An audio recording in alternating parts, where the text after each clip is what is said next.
कृष्ण गोविंद हरे मुरारे। हे नाथ नारायण वासुदेवाय। हे नाथ नारायण वासुदेवाय। हे कृष्ण गोविंद हरे मुरारे। हे नाथ नारायण वासुदेवाय। श्रीमद् भागवत जी का मूल पाठ। सप्तम स्कंद का पंचदशो अध्याय। गृहस्थों के लिए मोक्ष धर्म का वर्णन। ओम श्री नारद उवाच।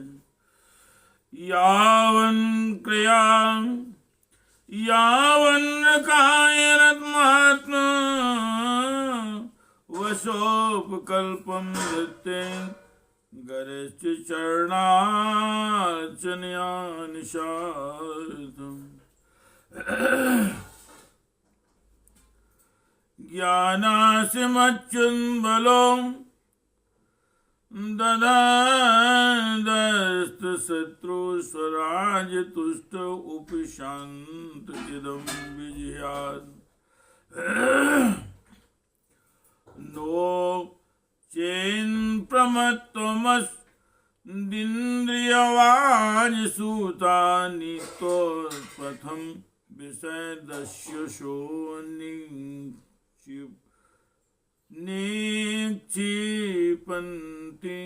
निक्षिपन्ति। नो चेन् प्रमत्तमस्दिन्द्रियवान् जिसूता नित्योत्पथं विषयदस्युषु निक्षिपन्ति। ते दस्युवासहाय सूतं मुं तमो वन्दे संसारकूपुरो मृत्युभये क्षिपन्ति। प्रावृत्तं च निवृत्तं च द्विविधं कर्म वैदिकम्। आवर्तेन प्रवृत्ते निवृत्ते नाश्नु ते अमृतम्। स्त्रं द्रव्यमयं काम्यमग्निहोत्राद्यै शान्तिदम्। दर्शस्य पूर्णमासस्य चातुर्मास्यं पशोऽसुतः। एतदिष्टं प्रवृत्ताख्यं हुतं प्रहुतमेवचा। पूर्तं सुरालया रामकूपानि व्याधिलक्षणम्। यह मनुष्य शरीर रूपी जब तक अपने बस में है और इसके इंद्रिय मन आदि सारे साधन अच्छी दशा में विद्यमान है, तभी तक श्री गुरुदेव के चरण कमलों की सेवा पूजा से शान धराई हुई ज्ञान की तीखी तलवार लेकर भगवान के आश्रय से इन शत्रुओं का नाश करके अपने स्वराज सिंहासन पर विराजमान हो जाए और फिर अत्यंत शांत भाव से शरीर का भी परित्याग कर दे।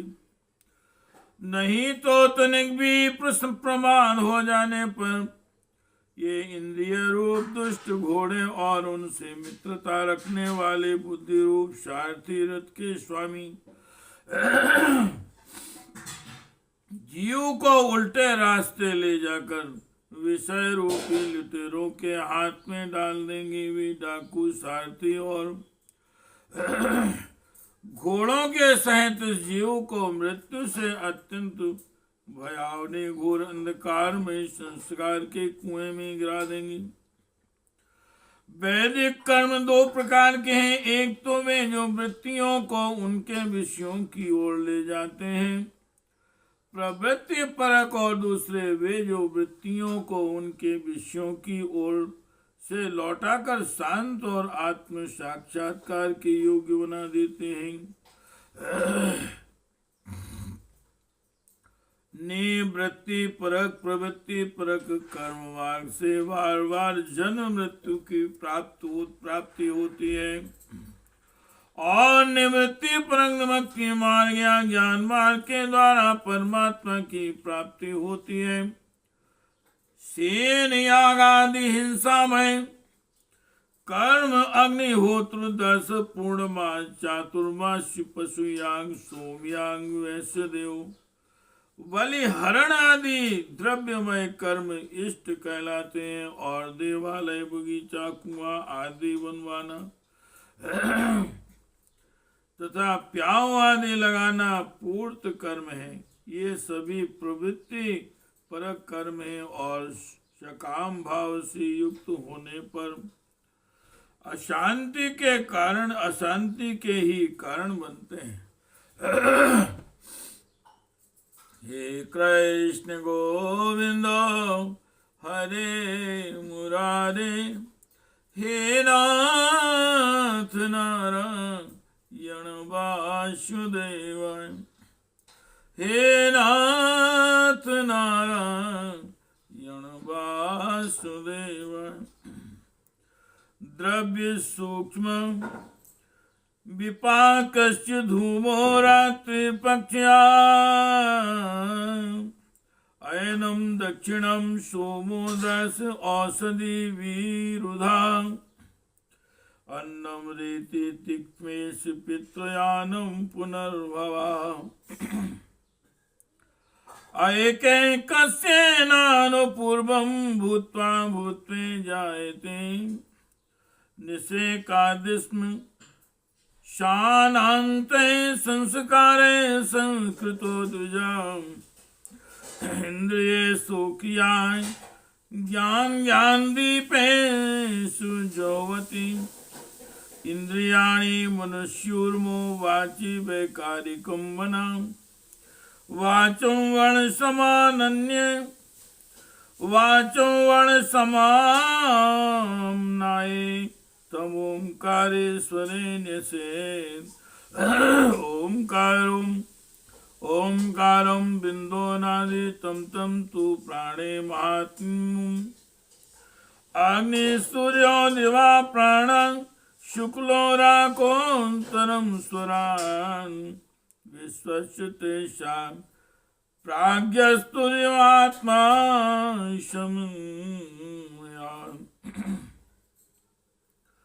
प्रवृत्ति परायण पुरुष मरने पर चरु पुरोड आशादी यज्ञ संबंधी द्रव्यों के सूक्ष्म भाग से बना हुआ शरीर धारण कर धूमाभिमानी देवताओं के पास जाता है। फिर क्रमशः रात्रि कृष्ण पक्ष और दक्षिणायन के अभिमानी देवताओं के पास जाकर चंद्रलोक में पहुंचता है। वहां से भोग समाप्त होने पर अमावस्या के चंद्रमा के समान क्षीण होकर वृष्टि द्वारा क्रमशः औषधि लता अन्न और वीर के रूप में परिणित होकर पितृयान मार्ग से पुनः संसार में ही जन्म लेता है। अरे ये दुष्ट गर्भाधान से लेकर अंत्येष्टि पर्यंत संपूर्ण संस्कार जिनके होते हैं उनको द्विज कहते हैं। उनमें से कुछ तो पूर्वोक्त प्रवृत्ति मार्ग का अनुष्ठान करते हैं और कुछ आगे कहे जाने वाले निवृत्ति मार्ग का निवृत्ति परायण पुरुष इष्ट पूर्त आदि कर्मों से होने वाले समस्त यज्ञों को विषयों का ज्ञान कराने वाले इंद्रियों में हवन कर देता है। इंद्रियों को दर्शनादि संकल्प रूप मन में वैकारिक मन को परावाणी में और परावाणी को वर्ण समुदाय में वर्ण समुदाय को आऊमा ओम इन तीन स्वरों को के रूप में रहने वाले ओंकार में ओंकार को, बिंदु में बिंदु को, नाद में नाद को, सूत्रात्म रूप प्राण में और तथा प्राण को ब्रह्म में लीन कर देता है। वाहिनी वृत्ति निष्ठ ज्ञानी क्रमशः अग्नि, सूर्य, दिन, सायंकाल, शुक्ल पक्ष, पूर्णमासी और उत्तरायण के अभिमानी देवताओं के पास जाकर ब्रह्मलोक में पहुंचता है और वहां के भोग समाप्त होने पर वह स्थूलोपाधिक विश्व अपनी स्थूल उपाधि को सूक्ष्म में लीन करके सूक्ष्मोपाधिक तेजस हो जाता है। फिर सूक्ष्म उपाधि को कारण में लय करके कारणोपाधिक प्राज्ञ रूप से स्थित होता है।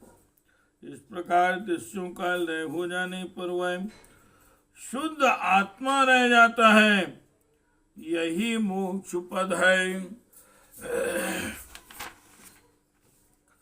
हे कृष्ण गोविंद हरे मुरारे, हे नाथ नारायण वासुदेव, हे नाथ नारायण वासुदेव,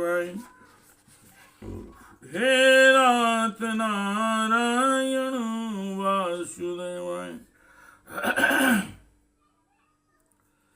देवयानमिदं